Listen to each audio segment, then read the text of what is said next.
Hello friends, मैं जैसा कि आपको पता है जर्मनी में हूँ और यहाँ पे जो स्टूडेंट्स हैं उनके इंटरव्यू भी कर रहा हूँ और ये भी जानने की कोशिश कर रहा हूँ कि किस तरीके से वो लैंग्वेज सीखते हैं। आज आपका एक और पर्सन से परिचय कराते हैं। प्लीज़ आप खुद अपना परिचय दें। मेरा नाम निधि भारद्वाज है। मैं करेंटली जर्मनी में हूँ। मैं 2022 से जर्मनी में रह रही हूँ। मैंने हिप्नोसिस थेरेपी का कोर्स किया हुआ है, बट करेंटली मैं एज अ हाउसवाइफ जर्मनी में हूँ, क्योंकि यहाँ पर विदाउट लैंग्वेज आपको कुछ काम नहीं मिलता है। लैंग्वेज काम करना है आपको तो लैंग्वेज प्रेफरेंस रहती है। आपने पहली बार जर्मन सीखना कब शुरू किया? मैंने सर जर्मन सीखी थी फर्स्ट टाइम 2022 में, जो मैंने अदर इंस्टीट्यूट से सीखी थी। बट वो जर्मन मुझे समझ में नहीं आई, मतलब वहाँ पर मैंने कुछ सीख ही नहीं पाई। तो फिर मैंने अभी 1 ईयर का गैप लेने के बाद आपके इंस्टीट्यूट से दोबारा जर्मन सीखना स्टार्ट किया। और बीच का जो टाइम था 1 ईयर का गैप, उसमें मैंने आपके वीडियोस से यूट्यूब वीडियोस से जर्मन सीखी थी। तो क्या आपको डिफरेंस लगा कि मान लो पहले आपने सीखी तो क्या आदमी अपने आप ही कंपैरिजन करता है, शायद इसलिए फिर आपने डायरेक्ट भी जुड़ने की कोशिश करी? यस, एक्चुअली बहुत डिफरेंस था, क्योंकि बाकी के जो इंस्टीट्यूट सिखाते हैं वो सिर्फ एज अ कोर्स आपको सिखाते हैं और उनको 2 मंथ्स का टारगेट कंप्लीट करना होता है।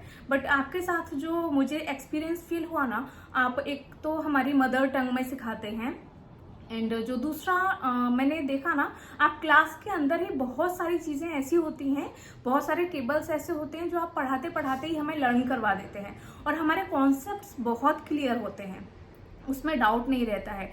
जबकि मैं जिस पहले इंस्टीट्यूट में मैंने सीखा था तो मेरे कॉन्सेप्ट्स क्लियर नहीं थे, मुझे किसी वर्ड का या टेबल्स का मतलब समझ में नहीं आता था और वो लोग भी ये कोशिश नहीं करते थे।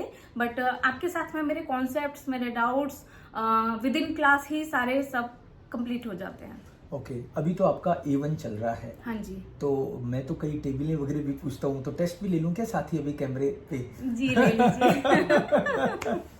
एक्चुअली आप बहुत सारे टेस्ट हमारे क्लास में ही लेते रहते हैं, तो जिसको नहीं भी लर्न हो रही होती है टेबल, उनको भी क्लास में ही आप लर्न करवा देते हैं। तो वो एक बहुत पॉजिटिव स्टूडेंट्स के लिए होता है कि आप पढ़ते पढ़ते बहुत सारी चीजें आप लर्न कर रहे हो। तो कुछ मैंने टेबलें भी बताई हैं, जरा 1-2 टेबल सुना दो। सर, सबसे फेमस टेबल है आपकी इश्मिशमियर, जो मैं सुना देती हूँ, जो कि A1 जर्मन में सबसे पहली टेबल आती है। इश्मिशमियर डू डिस डियर एर इन इम एस एस इम जीजी ईयर वेयर ओन सोन्स ईयर ऑइशॉइश जीजी इनन। हाँ, सो 2 तरह के लोग होते हैं। कुछ मतलब कई देव हैं, कुछ दानव हैं, राइट? तो मैं देव हूँ। तो क्या आपको कोई ऐसी टेबल याद है जिसमें मैं पास हो गया हूँ? हाँ जी, आपकी एक बहुत अच्छी फेमस टेबल है, देव जी हैं पास, जो जर्मन्स ने आपके नाम से इंस्पायर होकर के बनाई है। ये मैंने गलत इन्फॉर्मेशन दिया, मैं जबरदस्ती गले पड़ा हूँ उनके। नहीं सर, बट ये स्टूडेंट्स के लिए ना बहुत एक इजी वे है लर्न करने का। एज अ टीचर हमें आपका नाम याद है, तो वो जो टेबल का कॉन्सेप्ट है देव जी हैं पास, वो हमें बहुत इजीली याद हो जाता है, क्योंकि हमें सिर्फ इतना याद करना है कि हमारे टीचर पास हैं और उसके मतलब बहुत इजी कॉन्सेप्ट है समझने के लिए। वैसे मैं एज ए टीचर पास तो हूँ ना? Yes, definitely. फर्स्ट डिवीजन आ गई है? हाँ जी, हाँ जी। ओके।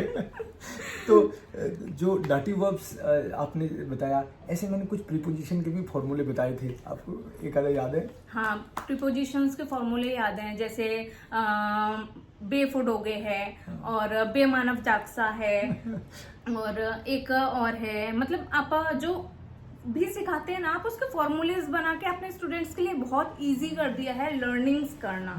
ये आपका एक्सपीरियंस है। आप क्या और भी कुछ ऐसे जर्मनी में ऐसे दोस्तों को जानते हो जिनको भी फायदा हुआ है इस तरह से? सर, ये मेरा पर्सनल एक्सपीरियंस है, प्लस मैं साथ में जर्मनी के बहुत सारे मेरे 2-4 फ्रेंड्स हैं मिलने वाले, उनका भी एक्सपीरियंस है कि आपका पढ़ाने का तरीका और उनको समझ में आने का तरीका बहुत अच्छा है। बाकी के टीचर्स पढ़ाते हैं, बट आप लोगों के कॉन्सेप्ट्स क्लियर करके उन्हें एक तरीके से ट्रेन करते हो। आपका मोटिव सिर्फ पढ़ाना नहीं है, लोगों को उस नॉलेज का, उस लैंग्वेज का पूरा नॉलेज देना है, ताकि वो अपनी डे टू डे लाइफ को इजी हैंडल कर पाए। थैंक यू सो मच, इतने सारे अच्छे वर्ड्स बोले हैं आपने। सर रियली मतलब मैं आपसे सीख के ना बहुत मेरी लाइफ इजी हुई है, क्योंकि हम कहीं भी बाहर जाते हैं यहाँ पर बहुत सारी चीज़ें हैं, ओवरऑल सब जर्मन ही रहता है, बट छोटी छोटी सी चीज़ें भी लाइफ को बहुत इजी बनाती हैं। तो होप सो कि हमारी लाइफ आगे और इजी रहेगी और बेटर रहेगी आपके मार्गदर्शन में। Thank you so much Nidhi. Thank you sir, आप यहाँ पर आए और हमें आपका वेलकम करने का मौका दिया। थैंक यू, और आपका पढ़ाने का जो तरीका है उसके लिए भी thank you so much. Welcome.